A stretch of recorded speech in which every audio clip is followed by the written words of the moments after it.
বিক্ষোভে উত্তাল ইরানের বিরুদ্ধে সামরিক হস্তক্ষেপের ইঙ্গিত দিয়ে কাতারের বিমান ঘাঁটিতে সেনা উপস্থিতি বাড়াচ্ছে যুক্তরাষ্ট্র। মহড়া চালাচ্ছে যুদ্ধ বিমান, যুদ্ধকৌশল ঝালাই করে নিচ্ছে 10,000 মার্কিন সেনা।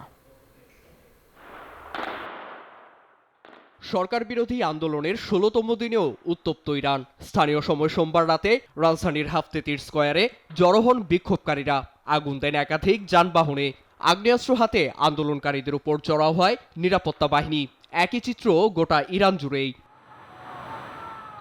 রয়টার্সের এক ভিডিওতে দেখা যায় তেহরানের কাহারিজাক ফরেন্সিক মেডিকেল স্কোয়াডের মর্গে মৃতদেহের স্তূপ জমে আছে। সেগুলো আন্দোলনকারীদের বলে ধারণা অনেকের।